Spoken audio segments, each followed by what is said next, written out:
In today's video, I'm talking all about shutter speed and how shutter speed affects your footage. So let's get right into it. Hey, what's up? It's Chris from Brooker Films, and yes, in today's video, we're talking all about shutter speed. Now, shutter speed is one of those basic camera settings that all filmmakers and all photographers should know about. Shutter speed essentially just controls how much light comes into the camera sensor. So when you're filming a video or when you're taking a picture, when you're filming, the camera shutter is going to open and close. And the longer that the shutter is open for, the more light comes into the sensor and the blurrier the image is going to be. So essentially, if I set my shutter speed to 1/3, the shutter is going to open and close.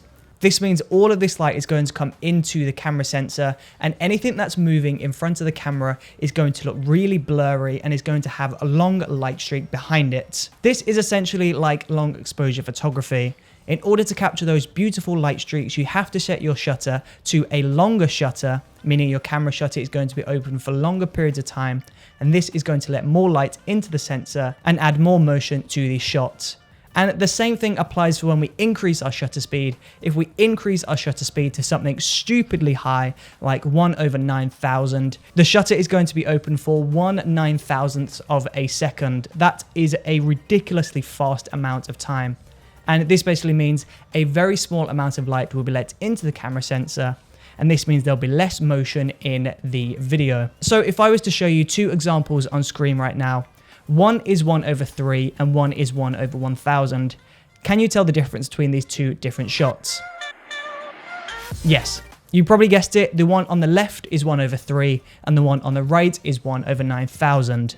Now, let's look at the clip of 1/3. In order to get this correctly exposed, I had to put an ND filter of 1/64 over the camera lens, and I also had to pull my aperture down to f16. Now, if we look at the clip that is shot at 1/9000, the motion looks extremely choppy. And in order to expose this video correctly, I had to pull off the ND filter, so there was no ND filter, and I had to pull my aperture down to f2.8, which is the lowest my camera could go, in order to allow just enough light into the sensor. Now, why would you choose one shutter speed over the other, and what is the perfect shutter speed for your project? Well, increasing your shutter speed to a higher number can give you really awesome results if you're shooting something high-paced. So if you're shooting a fight scene, for example, or some sort of action scene where there's loads of movement, increasing your shutter speed to a higher number can add a lot of drama to your shot. And then if you were to pull your shutter speed down to something small like 1/3, it means you can only really use this for time lapses and scenes when people are drunk or intoxicated. So what is the perfect shutter speed for your project? Well, of course, it completely depends on what you're shooting. If you're shooting a fight scene, then you want to go higher. If you're filming a drunk scene, you might want to go lower. But typically, the rule of thumb is double your frame rate. So if you're shooting at 24 frames per second, then you want your shutter speed to be 1/48. The shutter speed is one of those settings in your camera which, if you get wrong on set, it can completely ruin your footage, and there's no way you can recover it in the edit. If you shoot in the wrong white balance, or if you shoot in the wrong aperture, there are things that you can do in the edit to fix these, but shutter speed, it's one of those settings that can't be fixed once it's baked into the footage.